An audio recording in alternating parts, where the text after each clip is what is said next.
Welcome to part 2 of the videos. Today we're going to be going over the upgrades I recommend for Floyd Roses and Kahlers. So we're going to start off with the basics. Springs. Now with Floyd's in particular, the springs can be fairly noisy. Don't want that obviously, so I recommend getting noiseless springs, but you can do this with the regular springs just by putting a piece of foam underneath, but I got all fancy and bought the noiseless springs from FU Tone. This is not sponsored in any way. This is just what I buy. Next is getting better sustain and getting it to sound better. If you know, when you crack open the back of one of these and it's stock, you get this real cheap, flimsy piece of shit block. It's like that thick. It's not very thick at all. I like the brass blocks from FU Tone. Floyd Rose does sell them themselves. And it's basically the same thing. It's whatever you decide to spend your money on, but I recommend a brass block. I'm not sure what size this is. I think this is the lowest size you can get, because when you go to pull it up especially, like the wood's getting in the way. You can file that wood back if you want, but that's up to you. I think my one friend filed the block back, of all things. I'd have to check with him on that, but that is another upgrade I recommend. Next is one I think everybody that has a Floyd Rose 1000 and up should get.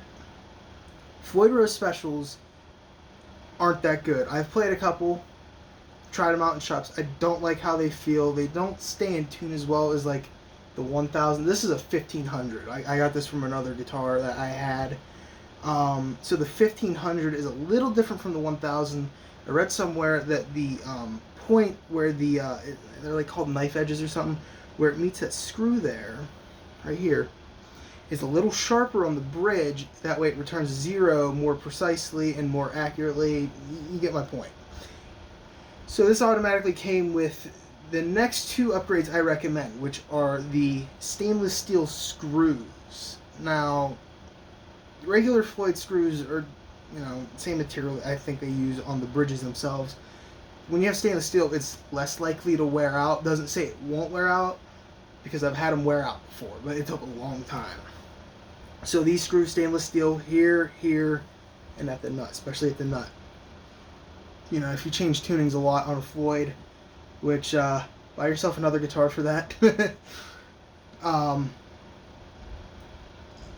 You don't want that wearing out, because that can be a headache. And the thing is, I heard with Floyd Rose specials is the saddles, those strip out easier. This is a 1500, so it's less likely to do that. It's not as good as like a Floyd original, or even heard the Godo bridges are really good. I've been meaning to try one of those out for a long time. Never got around to it. Now the next upgrade I recommend for a Floyd Rose guitar is a push-in bar. I break the screw-on bars way too easily for my liking. If you can work with those, that's great. This is more personal preference, I think. So, like the Gary Holt V I have still has a screw-on bar. It does not have the push-in. All my other Floyd Rose guitars do have the push-in bar. I just prefer it. Now the push-in bar, I don't have it loose enough to take it out, but you just push it in. There's a piece of rubber that holds onto it, and there's a little set screw in there where you can adjust how tight it is. I like mine fairly tight. Some people might like it loose where it just hangs there. That's personal preference.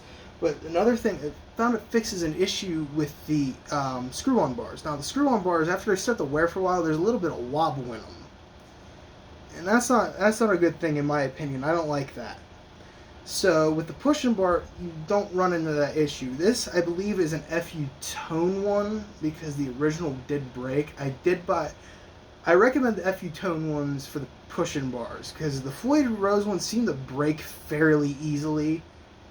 At least that's my experience. I might have got a couple bad ones, but yeah, all my push-in bars are the FU Tone ones. I think those are really solid. I could hang it by the bar. I don't have a fear in the world about it breaking. That's what I recommend for upgrading a Floyd Rose guitar. On a Kahler, on the other hand, there's not much I could recommend, because they're fairly solid when you get them. It's pretty much so. When it comes to Kahlers, there's three tiers. There's the X trim, which is on like all the lower end import guitars that do have Kahlers. Then there's the hybrid. This is the one you will see the most. This is a hybrid. This is the mid-range. I believe it's made in Korea. It might be made in Korea. It might be made in the U.S. I'm not sure.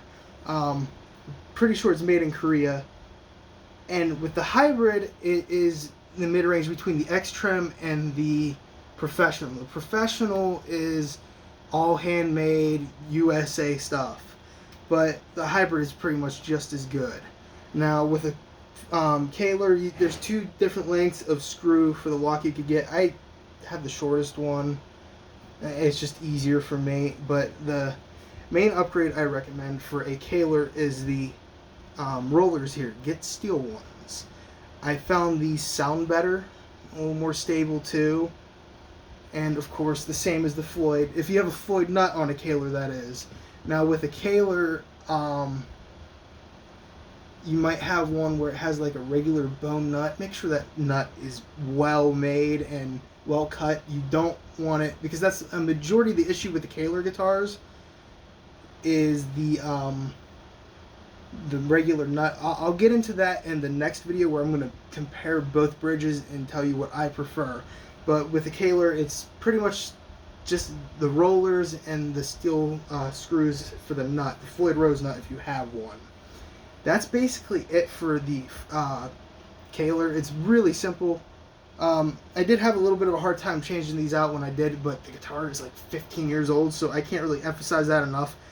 Those parts were in there for a long time. They were in there since it was made. So that's really the main upgrades I would recommend for these guitars.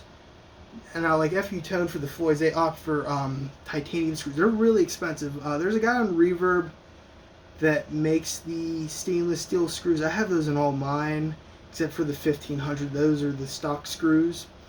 They're like, I think like $32, somewhere around there, US.